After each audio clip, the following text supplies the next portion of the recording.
Olá, meu amigo, minha amiga, seja muito bem-vindo a mais um editorial aqui do nosso canal, nosso segundo editorial do dia. Eu já entro pedindo a Deus que te dê uma mesa farta e repleta de bênçãos. Vamos lá, vamos falar de uma coisa aqui que eu acho que você vai gostar de ouvir. Olha só um editorial do Hora Notícias que foi publicado.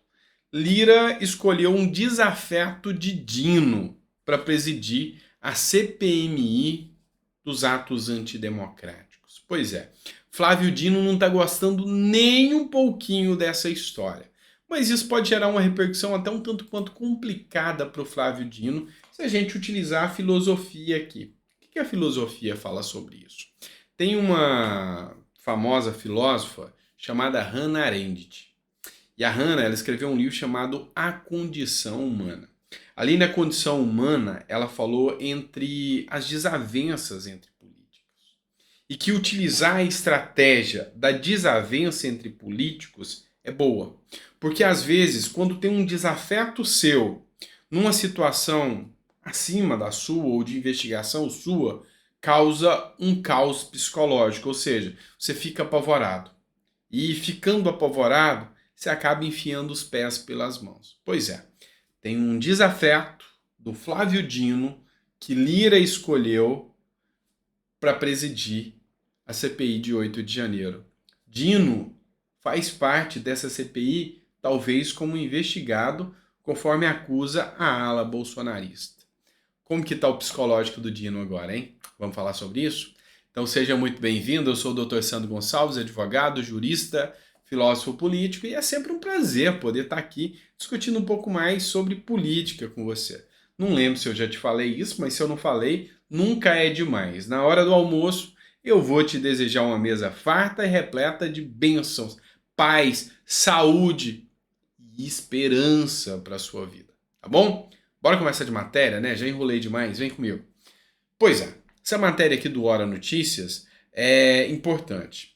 O Lira escolheu um desafeto do Dino. E quem é esse desafeto? O André Fufuca, que é do PP também do Maranhão, e é ele que vai presidir a CPI de 8 de janeiro. Ao que traz a notícia aqui, a matéria, ao que parece realmente já está definido, já tem um nome certo para a presidência. E não ficou, infelizmente, com a oposição, que a gente queria ver um trabalho com freios e contrapesos. Se a oposição ganha a presidência, a situação ganha a relatoria, ou seja, mas enfim, tinha que estar equilibrado. Não está, mas não está tudo na mão do não está tudo na mão do governo como diziam que queria estar. Dentre os deputados, já tem alguns deputados cotados aí, vai ter muita gente ali para estar fiscalizando o governo. Olha o que a matéria aqui fala. O presidente da Câmara dos Deputados, Arthur Lira, tem defendido o nome de André Fufuca, líder do PP, seu aliado para a presidência da CPMI. Porém, parlamentares relataram que o presidente Luiz Inácio Lula da Silva tem sugerido a Lira que o novo arcabouço seja aprovado e a reforma tributária seja conduzida antes de deixar às mãos do presidente a comissão e a escolha do segmento da CPMI. Então o Lula está querendo abafar isso aqui a todo custo. Mas Lira já anunciou que André Fufuca é o nome cotado. Como Dino vai reagir tendo um desafeto seu, um concorrente direto que vai poder bater em Flávio Dino para desmoralizar Flávio Dino no Maranhão, até para concorrer posteriormente, se for o caso, a governador. Já parou para pensar nisso? Então ele não vai dar trégua para o Flávio Dino, pode ter certeza. Vou trazer para você agora uma matéria do Pleno News, que foi divulgada aqui sobre a CNN. O que aconteceu? A CNN deu uma informação equivocada sobre o André Fernandes, deputado, aquele que instaurou a CPMI, e ela teve que pedir desculpas ao deputado, porque ela falou que o deputado estava em Brasília e participou dos atos lá em Brasília, o que não é verdade. O deputado sequer em Brasília estava.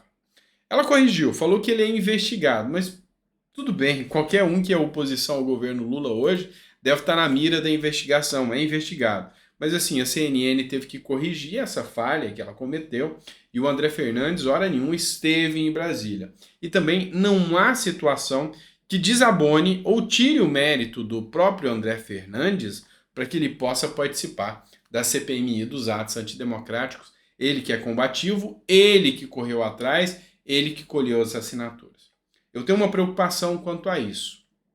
Não poderia o governo Lula usar uma estratégia dizendo que o autor do pedido da CPMI é investigado, então esse pedido é nulo, e ter que pedir as assinaturas de novo para ganhar mais tempo e assim poder acabar com a CPMI. Esse é um risco que acontece. Foi levantada essa discussão, mas enfim, parece que o governo não vai ter força mais para fazer isso, porque depois dos vídeos vazados, até quem era apoiador do Lula está começando a ver coisa estranha nessa história aí. Vou trazer uma matéria para vocês aqui relativa à Jovem Pan, tá? E eu vou tecer comentários para não colocar o vídeo, que ele é um pouquinho extenso. Foi o Adalberto Piotto, que é o comentarista da Jovem Pan, que trouxe. Ele questionou o seguinte: por que a invasão do MST, que é o Movimento Sem Terra, a Embrapa em Pernambuco, um órgão público, não é chamado de ato antidemocrático, como foi chamada a invasão dos três poderes em Brasília? Invasão e depredação de patrimônio público ou privado são crimes antidemocráticos, e o entendimento do atual STF. O que ele tece críticas aqui?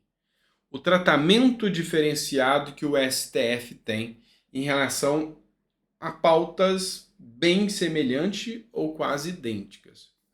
Se um grupo de esquerda invade um órgão público e depreda, embora seja crime, o STF finge que não vê e deixa para lá. Se for um grupo de direita que fizer isso, são terroristas antidemocráticos e merecem cadeia.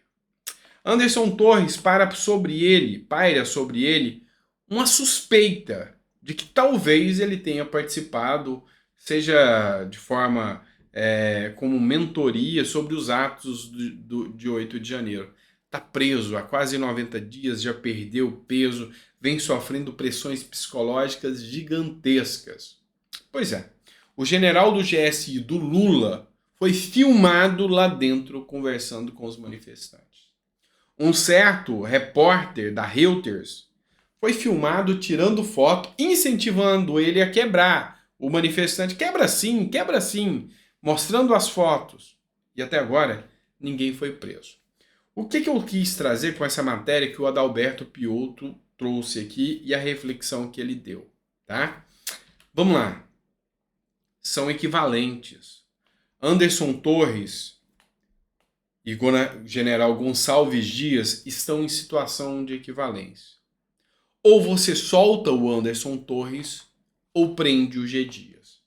Isso sim seria equidade, isso sim seria paridade, e não só demonstrar que há ativismo judicial e que existe prisão política no Brasil e que existe estado de exceção no Brasil, com toda certeza. Bora lá que tem mais uma pauta importantíssima para vocês aqui. Essa matéria é da revista Oeste, pessoal, sobre ainda os atos antidemocráticos. O Ricardo Capelli, que é o interventor, ele está querendo rifar o Múcio para salvar o Dino. Depois que o ministro Alexandre de Moraes do Supremo Tribunal Federal disponibilizou a integridade das imagens internas do Palácio do Planalto sobre os atos de 8 de janeiro, o governo do presidente Lula pretende rifar o ministro José Múcio da Defesa, para salvar também o ministro Flávio Dino da Justiça. Deixa eu explicar para você o que está acontecendo. O Múcio é o ministro da Defesa. O Flávio Dino é o ministro da Justiça. O Flávio Dino, ele simplesmente não passou as informações, isso é informação do G. Dias, do Gonçalves Dias, não passou as informações que ele tinha recebido da ABIN. Então, segundo o Gonçalves Dias, teve um apagão, ele nem sabia que ia ter as invasões e por isso que ele estava lá. Isso é o que o G. Dias fala. Já o Dino deveria ter repassado as informações. Agora as investigações começam a ir contra o Dino. O Múcio, que teve discutindo com o Dino, teve a imagem vazada, a discussão vazada, e o Múcio estava discutindo muito, brigando com o Dino, dá para ver que ele não era tão favorável à prisão dos manifestantes como o Dino era, que ele consegue apaziguar a situação entre os militares e o governo Lula. O fato é que eles querem rifar ou acabar com todos os militares e o Múcio tem sido um problema. O que é a visão da revista Oeste aqui? Eles querem jogar toda a responsabilidade em cima dos militares, Gonçalves Dias e Múcio, e dizer que foi ele que não repassou as informações, que Flávio Dino não sabia de nada, e assim Múcio cai. Lembrando que Flávio Dino, até pouco tempo atrás, era do Partido Comunista do Brasil. Fiel escudeiro, ou tinha como seu fiel escudeiro, o próprio Ricardo Capelli, também do Partido Comunista do Brasil, e o Ricardo Capelli foi, inclusive, responsável por trazer o Fidel Castro para o Brasil. Então, os dois têm uma identidade muito grande. Então, o Ricardo Capelli, agora, como ministro do GSI, quer juntar provas para colocar toda a responsabilidade no boi de piranha, ou seja, no Múcio. Assim, o Múcio cai e o Flávio Dino se salva. Essa é a matéria da Revista Oeste que eu trago para vocês agora. Não sei se você concorda ou não com isso. Coloca no seu comentário. Eu trouxe o ponto de vista. Agora, se você concorda ou não, aí eu já não sei, tá bom? Obrigado por ter ficado até o final do vídeo. Espero que você tenha gostado do conteúdo. Espero que você tenha gostado realmente da forma que a gente trouxe. Se discorda do meu ponto de vista, deixa o seu comentário, que é sempre importante para mim. Lógico que educação, você vê que eu não ofendo ninguém aqui no nosso canal. Você vê que a gente não tece palavras de baixo calão aqui. Então, mantenha o respeito e coloca a sua argumentação contrária ao que a gente fala aqui. É assim que a democracia funciona. Eu defendo a verdadeira democracia, com liberdade de expressão, para que você possa dizer o que você pensa e eu também. Tem uma fala do Cortella que me encanta muito. Segundo Cortella, uma ideia é melhor do que pão. E aí você pode perguntar, mas como assim uma ideia é melhor do que pão? Se você tiver um pão e vier caminhando num trieiro, numa estrada, e o seu vizinho também tem um pão e ele também vem caminhando, se no meio do caminho vocês trocarem os pães, cada um continua com um pão. Agora, se você vem com uma ideia na estrada, o seu vizinho também vem com uma, vocês param, trocam as ideias, cada um sai com duas ideias. Ou seja, ideia é melhor do que pão, já diria Mário Sérgio Cortella, tá certo? Obrigado por tudo, obrigado por estar aqui com a gente e a gente continua trazendo informação para vocês. Às 4 horas tem mais um editorial, tá bom? Abraço, te espero lá.